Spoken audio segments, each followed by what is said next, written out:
फिर से करिए। इसमें लेना है ना वर्टिकल। सुप्रभात बच्चों, आज क्लास 6 में मैं आपको हिंदी कक्षा में मेन बुक पढ़ाने जा रही हूँ।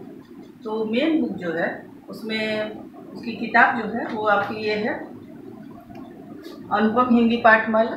ठीक है, आपने खरीद ही लिया होगा।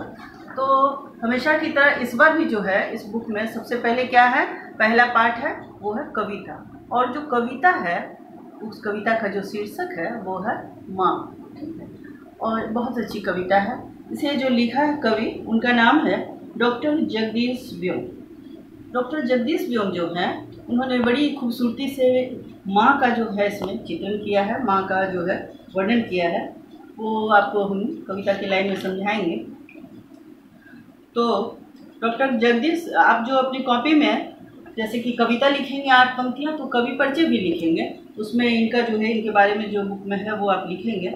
लेकिन मुख्य रूप से आपको हम बता दें कि संप्रति जो है ये कवि डॉक्टर जगदीश व्योम ये दिल्ली प्रशासन के अंतर्गत शिक्षा विभाग में अधिकारी हैं। बहुत सारे कवि हमारे बीच नहीं हैं, लेकिन ये कवि हमारे बीच हैं। तो इनकी जो कविता है वो कविता में शुरू करती है। तो ये कविता जो है ये पूरे 4 अनुच्छेद में है। ठीक है, 4 पैराग्राफ है और एक पैराग्राफ में, एक अनुच्छेद में इसमें 8 पंक्तियाँ हैं। 8 पंक्तियाँ हैं, तो उसमें बहुत कुछ कठिन शब्द भी आए हैं। तो वो उन कठिन शब्दों को मैं कविता जब आपको अर्थ बताऊंगी उसी दौरान बताते चलूँगी। ठीक है, तो आप रेडी हो जाइए, आप अपने सामने अपनी बुक निकाल लीजिए और मैं आपको समझा दूँगी। ठीक है, तो सबसे पहले मैं जो है आपको बताऊं कि कविता जो है इसके बारे में कवि जो है, कवि ने माँ को शब्दों में पिरोकर कविता की मालाएं बनाई। माँ जो है ना उनको शब्द में इन्होंने जो है पिरो दिया है, पिरोकर कविता की मालाएं बनाई है। इस कविता में माँ के हर रूप को समेटने की कोशिश की गई है। माँ शब्द जो है वो क्या है, दुनिया का सबसे छोटा शब्द है, मात्र एक अक्षर का शब्द है। ठीक है ना, बंद होठों के खुलते ही क्या होता है, माँ का उच्चारण अनायास हो ही जाता है। तो कविता की जो पंक्तियां हैं उसे मैं लेती हूँ। ठीक है, एक ही पैराग्राफ करके मैं आपको समझाती हूँ। ठीक है, माँ कबीर की साखी जैसी, तुलसी की चौपाई सी, माँ मीरा की पदावली सी, माँ है ललित रुबाई सी, माँ वेदों की मूल चेतना, माँ गीता की वाणी सी, माँ त्रिपिटक के सिद्ध सूक्त सी, लोकोत्तर कल्याणी सी। ये 8 पंक्तियां हैं। इसमें 4 पंक्तियों का मैं एक बार बताऊंगी, फिर 4 पंक्तियों का एक बार। ठीक है, तो माँ कबीर की साखी जैसी। अब साखी का अर्थ आपको बताना है। तो साखी का अर्थ क्या है, कबीर के लिखे पद साखी कहलाते हैं, जिसका अर्थ साक्षी होता है। ठीक है, नेक्स्ट देखो, तुलसी की चौपाई सी। चौपाई का मतलब तुलसी के पद जो हैं वो चौपाई कहलाते हैं, जिनमें 4 पद होते हैं, इसी 4 के कारण ये चौपाई कहलाते हैं। माँ मीरा की पदावली सी। पदावली का अर्थ, पदावली मीरा के पदों को कहा जाता है। और माँ है ललित रुबाई सी। ललित का मतलब होता है सुंदर। रुबाई जो है, रुबाई का अर्थ क्या है, उर्दू और फारसी के पद। तो इस 4 पंक्ति को देखो, माँ कबीर की साखी जैसी, तुलसी की चौपाई सी, माँ मीरा की पदावली सी, माँ है ललित रुबाई सी। कवि क्या कहते हैं कि माँ जो है वो कबीर, तुलसी, मीरा और इन सभी की जो है जो पदावली है, चौपाई है, साखी है, ये सब क्या है, शिक्षा देने वाला, ज्ञानवर्धक, वैसी है माँ। और ये ललित रुबाई सी, रुबाई का अर्थ अभी आप लोगों ने पढ़ा ना कि उर्दू और फारसी का जो है पद, उन सभी जो है कवि ये चौपाई, साखी, पदावली, वह सबकी मिला जुला रूप है माँ। ठीक, नेक्स्ट लाइन, माँ वेदों की मूल चेतना, माँ गीता की वाणी सी, माँ त्रिपिटक के सिद्ध सूक्त सी, लोकोत्तर कल्याणी सी। माँ जो है वो वेद, गीता, त्रिपिटक सभी का मिला जुला रूप है। कहने का मतलब क्या है, वेद क्या है, वेद जो है कहते नहीं है कि वो बड़े ज्ञानी है, वो वेद का जानते हैं। वेद में बहुत अच्छी अच्छी बातें होती है। गीता में क्या है, लोगों को कर्म करने की शिक्षा दी जाती है।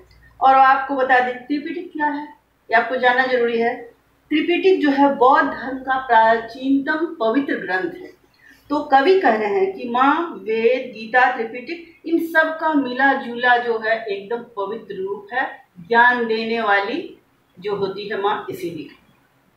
ये 8 पंक्तियां आपकी, पहला जो पैराग्राफ है प्रथम अनुच्छेद वो समाप्त हुआ। दूसरे अनुच्छेद में आइए। माँ द्वारे की तुलसी जैसी, ठीक है, माँ बरगद की छाया सी, माँ कविता की सहज वेदना, महाकाव्य की काया सी, माँ आषाढ़ की पहली वर्षा, सावन की पूर्वाई सी, माँ बसंत की सुरभि सरीखी, बगिया की अमराई सी। ठीक है, इस बार भी मैं 4 पंक्तियां एक बार ले रही हूँ। माँ द्वारे की तुलसी जैसी, माँ बरगद की छाया सी, माँ कविता की सहज वेदना, महाकाव्य की कैसी। सहज वेदना का अर्थ आपको बता रही हूं मैं। सहज वेदना मतलब स्वाभाविक पीड़ा, ठीक है, और काया मतलब शरीर। ठीक, अब देखो कवि कहते हैं क्या कि माँ जो है वो दरवाजे पर जो तुलसी का पौधा होता है उसकी तरह है। अब दरवाजे पर तुलसी का पौधा की क्या प्रधानता है, तो आप जानते हैं ना, तुलसी का पौधा अगर दरवाजे पर है तो घर में क्या होता है, सकारात्मक ऊर्जा आता है। और दूसरी तरफ आप भी जानते हैं कि तुलसी से जो वातावरण शुद्ध होता है, बहुत तरह का क्या होता है, मेडिसिन वगैरह तुलसी का यूज होता है ना, तो तुलसी बहुत पवित्र चीज, बहुत अच्छा चीज है। तो माँ को कहें कि तुलसी के पौधे जैसी है जो दरवाजे पे लगा हुआ है। बरगद की छाया, बरगद का पेड़ देखे हैं आप लोग, बड़ का पेड़ जो होता है वो कभी कभी आपको पतला सा नहीं रहेगा, पूरा फैला हुआ, और उसके नीचे जो है ना बहुत छाया होता है। तो उस छाया में क्या होता है कि कोई भी जा रहा है तो थोड़ी देर बैठते हैं तो बड़ा राहत लगता है, तो अपनी थकावट दूर कर लेते हैं। तो माँ तुलसी के पौधे की तरह है, बरगद की जो छाया है उसकी तरह है। माँ कविता की सहज वेदना, महाकाव्य की कायासी।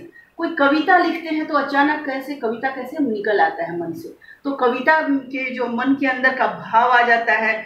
महाकाव्य जो लिखता है उसकी जो काया तैयार होती है, पूरा महाकाव्य का जो क्या कहते हैं, पूरा महाकाव्य लिखने का जो प्रेरणा होता है वो सब माँ है। आगे 4 लाइन की जो है लास्ट वाला वो देखिए। माँ आषाढ़ की पहली वर्षा, सावन की पूर्वाई सी, माँ बसंत की सुरभि सरीखी, बगिया की अमराई सी। यहाँ क्या है, माँ आषाढ़ की पहली वर्षा। आषाढ़ महीना क्या होता है जानते हैं ना, आषाढ़ सावन इस समय बहुत वर्षा होता है। लेकिन आषाढ़ की पहली जो यहाँ लिखा है ना, वो आषाढ़ की पहली वर्षा, इसका महत्व है। इसका क्या महत्व है, जैसे कि गर्मी का मौसम है, अभी गर्मी है ना, आप महसूस करते हैं ना बहुत गर्मी है, तो गर्मी में लोग बहुत परेशान हो जाते हैं, गर्मी से लगता है वो कितनी गर्मी है। इस गर्मी के बाद जब बरसात की शुरुआत होती है तो पहली बारिश जो होती है बड़ा मजा आता है। आप लोग बचपन में कागज का नाव बना कर जो है पानी में डालते होंगे ना, वर्षा बरस रही है, छमछम वर्षा हो रही है, ये बहुत आनंददायक होता है। तो कवि कहते हैं कि वो आनंद का भाव जो है वो माँ है। सावन की पूर्वाई से, इसका अर्थ क्या है, सावन का महीना में अब आषाढ़ में पानी बरसने लगा तो लगातार आषाढ़ सावन पानी बरसा, उस पानी के बाद में प्राकृतिक माहौल जो है वो ठंडा ठंडा है। ऐसे में जब पूर्वाई हवा चलती है तो मत कुछ, बड़ा ही आनंददायक होता है। वो आनंद, वो भाव जो है, कवि कहते हैं कि वो आनंद जो है वो माँ है। माँ बसंत की सुरभि सरीखी, ठीक है, बगिया की अमराई से। अंतिम 2 लाइन जो है, सुरभि सरीखी, बसंत की क्या हुआ, बसंत का मौसम, फूलों का मौसम, बसंत पंचमी होता है ना, सरस्वती पूजा होता है, तो बसंत के मौसम में जो चारों बगल फूल है, फूल की खुशबू है, सुगंध है, उसमें जो है वो जो खुशबू है वो क्या है, माँ है। और बागों में जो आम के जो वृक्ष लगे हुए हैं उसमें आम में जो, अब यहाँ देखो अमराई, अमराई का अर्थ क्या है, आम की बौर या मंजर।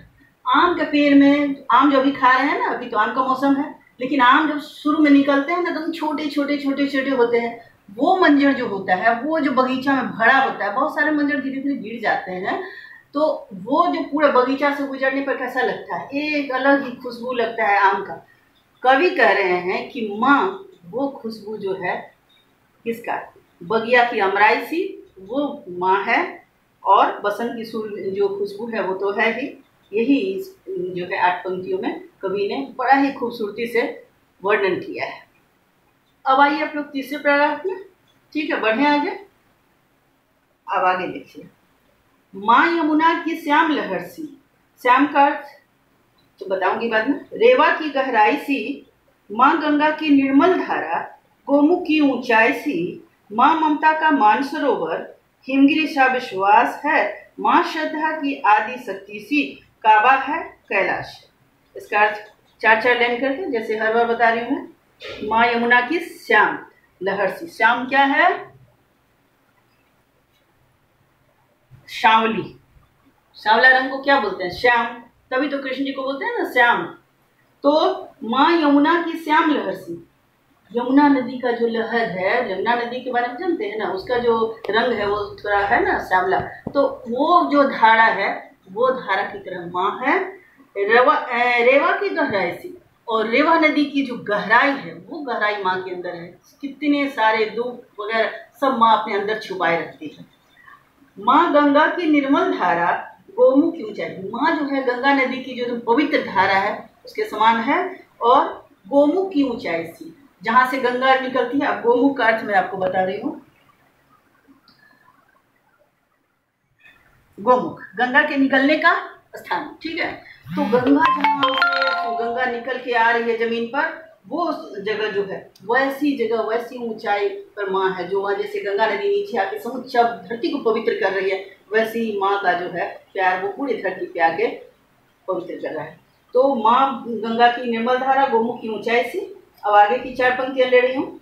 माँ ममता का मान सरोवर, हिमगिरी सा विश्वास है, माँ श्रद्धा की आदि शक्ति सी, काबा है, कैलाश है। माँ ममता का मानसरोवर। मानसरोवर के बारे में वैसे आप जानते हैं, लेकिन आपके जो अर्थ है उससे भी आप थोड़ा जानिए। मानसरोवर एक बहुत बड़ी झील कैलाश पर्वत पर है, ठीक है, जो बहुत पवित्र मानी जाती है।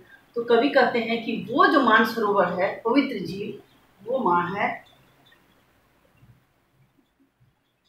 हिमगिरी सा विश्वास, पर्वत जो है हिमालय पर्वत अपनी जगह अटल है, चाहे कितना भी आंधी तूफान कितना भी आ जाता है सब कुछ, लेकिन हिमालय पर्वत का सुना है, वो अपनी जगह स्थिर है। वो वैसी है माँ।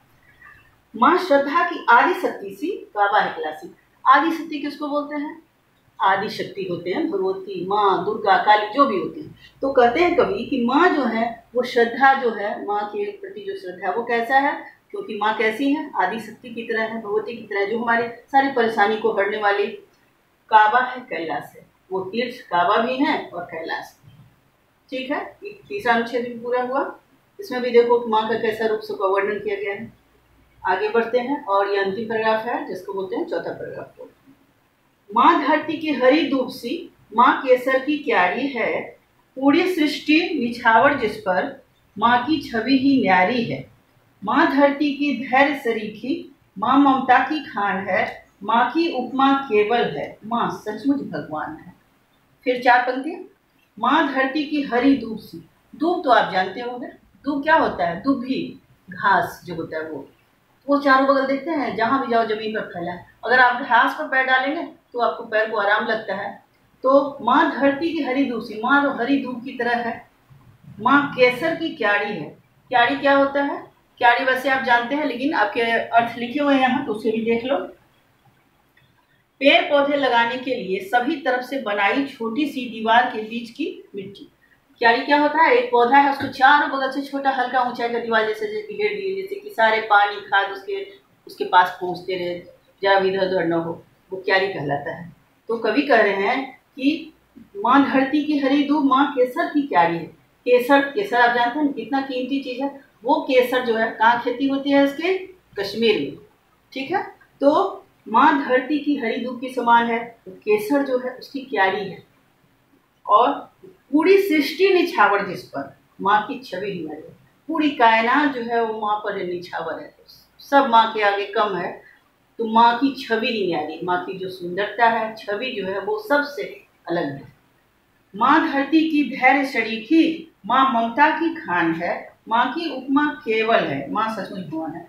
माँ जो है वो धरती की तरह धैर्य, धरती को कहा जाता है ना कि धैर्य धारण करने में धरती से बड़ा कोई नहीं, तो धरती जैसा कोई नहीं। तो माँ धरती की तरह है, धैर्य धारण करती है, सारे दुख सुख सारे परेशानी को माँ अपने अंदर समेटे रहती है, परेशान नहीं होती है, व्यक्त नहीं करती है। तो माँ धरती की धैर्य शरीकी, माँ ममता की खान है। ममता की खान मतलब क्या? भंडार। माँ के पास ममता का अंत नहीं है, सभी पर ममता लुटाती है माँ। माँ की उपमा केवल है, माँ सचमुच। कभी कहते हैं माँ की तुम केवल उपमा ही दे सकते हैं, माँ तो सच में कहा जाए तो माँ भगवान है, इससे ऊपर कुछ है ही नहीं। तो कवि ने बड़े ही सुंदर ढंग से इसमें माँ के बारे में चर्चा किया है।